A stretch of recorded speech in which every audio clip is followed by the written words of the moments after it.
Hey guys, Captain Grimm here, coming back with part 5 of my 911 Dispatcher EMT story series. So, today we're going to be talking about my first day as an EMT. My first day on a 911 truck as an EMT. And that night we got a call for a lady that was possibly having a heart attack. So, we get out there and it's a really nice neighborhood. And we go inside and the lady, it's an older female, she's on the top floor. So we leave the stretcher and everything at the bottom. We go up there. Well, sure enough, something's going on with her. She had just got out of the hospital, I think maybe a week or two before, from having a stent put in. And so she was wanting to go back there. Well, where this was at was going to be across the river into a city. And because where I was working out, it was outside of Louisville, Kentucky, and so we were having to go down into a hospital down in Louisville. So by the time we get her loaded up, get her down the stairs, loaded up on the stretcher and everything, go out, there's all these cars outside. There's all these, it's like our whole family showed up. Like every single fucking one of them, like cousins and shit were outside, and we're like, go away, people. Well, the daughter comes running up, and for some reason, the daughter's in a neck brace. Never really did find out why the daughter was in a neck brace, but the daughter was in a neck brace. Well, she hardcore wanted to go with us, and we're like, no. Like, it's pouring down rain. It's fucking midnight. We got to go. We need to get her to the hospital now. Like, we're going to be flying.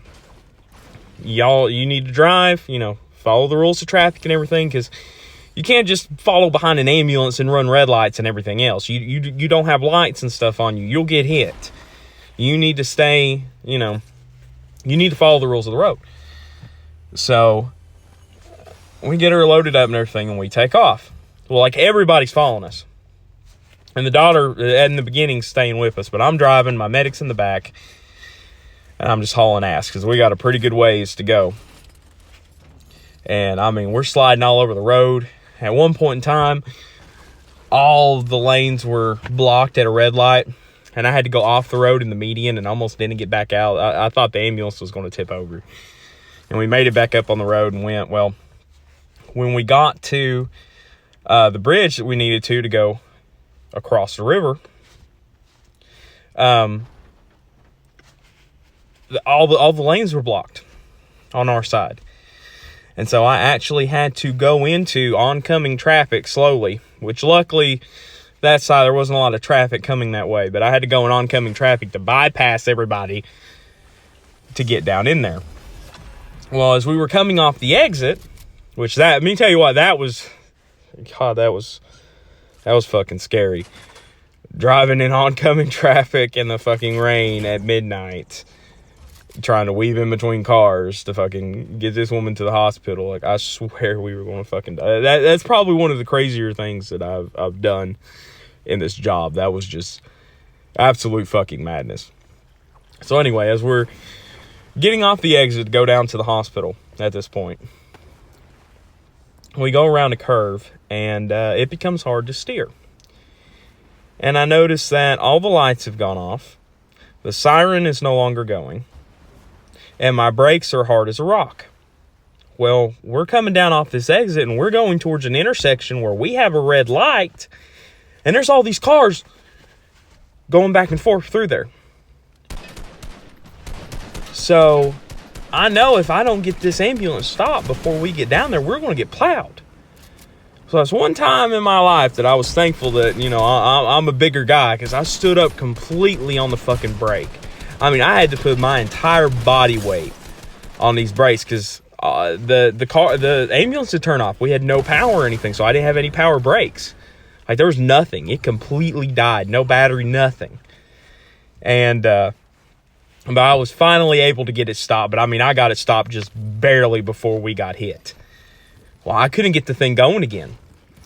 Well, at this point in time, we don't know what else to do. So my medic winds up, because we radioed into our guys, and all of our guys were, 30, 40 minutes away. They all had their own calls. They couldn't get to us, so we could load her in another ambulance and keep on going. And we couldn't run her down the side of the road. And the only way to get, because Louisville's ambulance service, they're their own ambulance service that works for the city. They're called Louisville Metro. And So we wound up having to call 911 from the back of the ambulance. And, which that was, I've never had, 911 truck had to call 911 to get help. But anyway, so we did that. Well, while we're waiting on them to get there, the family shows up, like the daughter and everything. So I'm sitting in the front seat, and all of a sudden, my driver's door opens, and it's the fucking daughter in her fucking little neck brace shit, and she climbs up on the step, and I'm like, "Ma'am, what are you doing?" And she grabs me by the shirt and just starts beating the shit out of my face. Well, luckily, right before that had happened, the fire department, which was just right down the road, they showed up on scene, and a firefighter pulled her off of me. Well, after they got her off of me and everything, I'm like, I'm fine. You know, whatever. She goes around and tries to get in the back of the ambulance going after my medic. And so we're waiting on another, which the firefighter get her contained and everything, and they ask for an officer to get out there. Well, the firefighters are looking at my engine and everything. We're waiting on another ambulance to get there to move the patient over into the other ambulance. Like, she's rapidly deteriorating. Like, we have got to get her to the hospital. Well, luckily, all of a sudden, the ambulance was still alive. So we tell the firefighters, we got this. They shut our hood. We shut the doors. I kick it in gear, and we take off. Well, it dies a couple more times on the way there, but we're able to coax it and get it to the hospital. Well, after we get there and get her loaded up, I'm trying to decide what to do about, you know, her hitting me.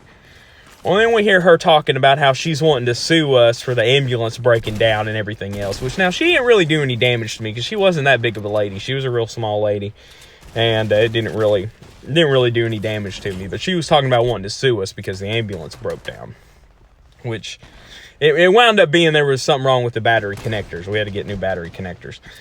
But, so I walked over to her. I said, okay, how about you don't sue us and I don't go tell that officer over there that you assaulted me and have him take you to jail and press charges.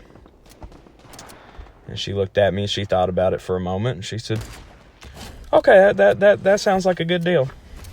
And so we never heard anything else about it, but, my boss was very pleased that, I talked her out of suing us.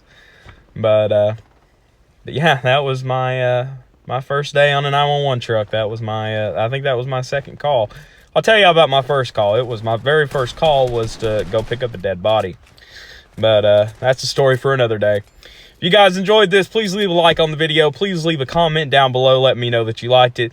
If you're not subscribed, please subscribe. And that little ding-a-ling bell up there, click that so you get notified of all my bullshit.